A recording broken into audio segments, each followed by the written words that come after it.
Здравствуйте, мои дорогие! Я снова рада видеть вас на своем канале. Ну что, девчоночки, сегодня новый урок. Поехали! Сегодня у нас с вами будет еще одна коррекция. В принципе, это коррекция без особых каких-то сложностей. Руки у клиентки довольно хорошие. Ногти растут ровно, нам не нужно здесь ничего поднимать, поворачивать. В общем, это одни из самых любимых моих ручек, потому что здесь меньше всего заморочек. Но поскольку большинство из вас проголосовало за то, что ничего из роликов убирать не надо, поэтому коррекцию в данном случае я тоже оставляю. Как обычно, фрезером снимаем основной материал. Здесь нам необходимо очень много снять в стрессовой зоне, потому что у нас ногти очень сильно отросшие. Коррекцию на эти ногти мы делали с вами 1,5 месяца назад. Клиентка это ходит ко мне нерегулярно, но ей это позволительно, поскольку ногти у нее, опять же, повторяюсь, несложные, никаких проблем с ней нету, поэтому она ходит ко мне редко, поэтому приходится очень много материала передвигать касательно стресса. Итак, сняли материал, отодвинули кутикулу, убрали фрезером птериги, опять же, птериги у нас здесь немного, поэтому убирать здесь, в принципе, практически нечего. Нанесли праймер, нанесли базовый гель и быстренько делаем коррекцию на эти ручки. Поскольку, еще раз говорю, ручки у нас совершенно не проблемные, на указательном пальчике у нас просто грязючка под ногтями, которую мы потом почистим фрезером, когда будем выпиливать ноготочек. Ручки у нас не проблемные, коррекция на этих ручках занимает у меня ровно 35 минут. Выкладываем материал, опиливаем ноготочки и коррекция готова.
А теперь переходим к моему самому любимому, к дизайну ногтей. Именно этот процесс я считаю своим кайфом. Я в этот момент не работаю, я отдыхаю, наслаждаюсь. В общем, делаю все, что угодно, и ногти я наращиваю только для того, чтобы на них рисовать.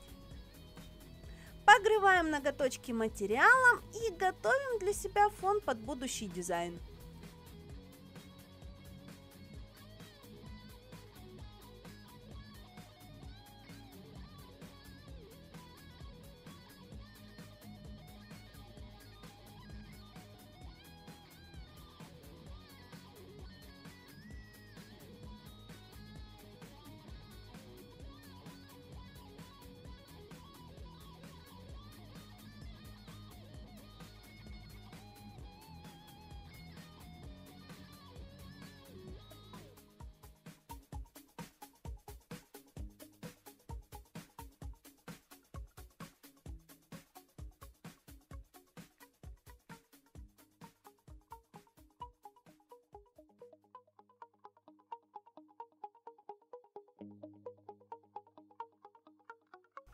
В данном случае нам с клиенткой захотелось совместить на одном дизайне структуру камней или срез камня, как этот дизайн называют, или каменную фактуру его тоже называют.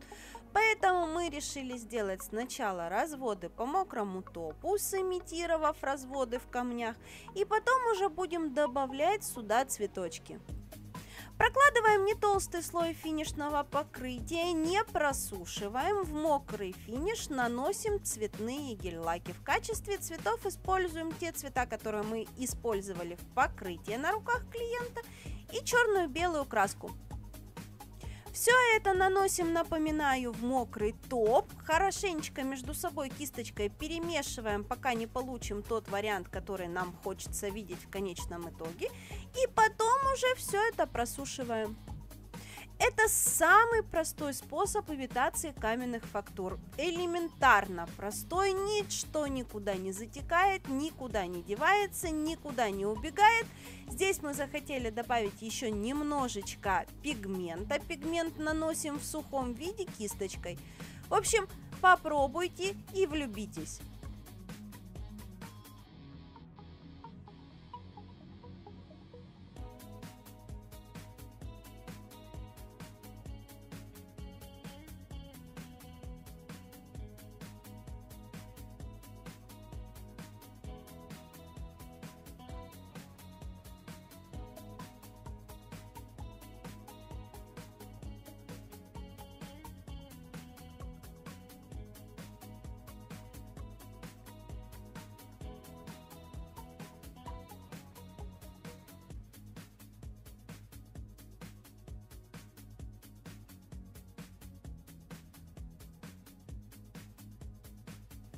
После того, как мы хорошенечко просушили каменную фактуру, переходим к росписи. В данном случае рисовать будем акварельными красками.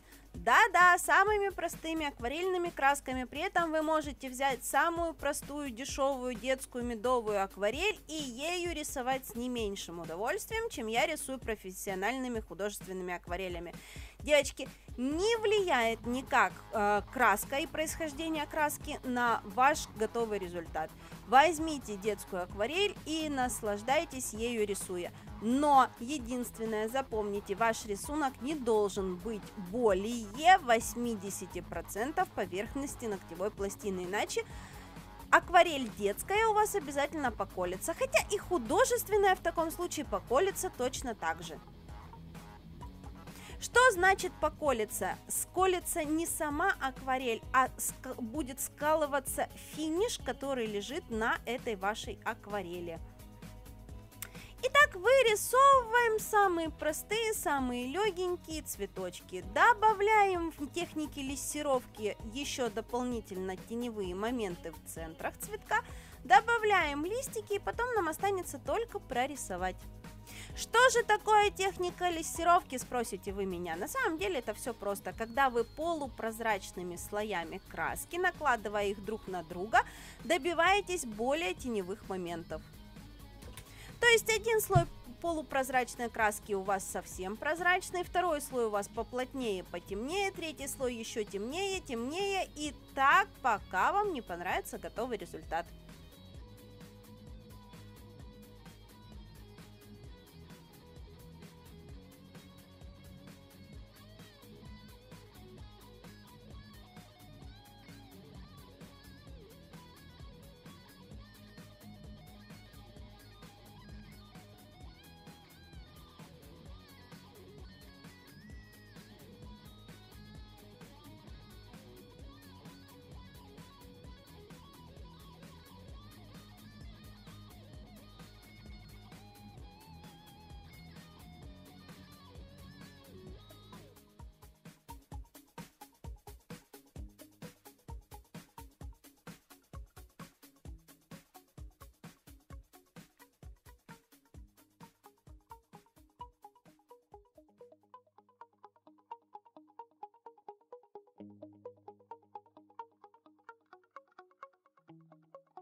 Украшаем серединки наших цветочков точечками, покрываем финишным покрытием, в данном случае покрываем уже глянцевым топом. Матовый топ нам нужен был для того, чтобы акварелью по нему рисовать было удобно. И после того, как просушим финишное покрытие, уже прорисуем наши готовые цветочки.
В общем, вот такой вот довольно-таки весенний нежный дизайн ногтей у нас получился, даже несмотря на то, что были использованы синие цвета в покрытии. Синие довольно холодные зимние оттенки.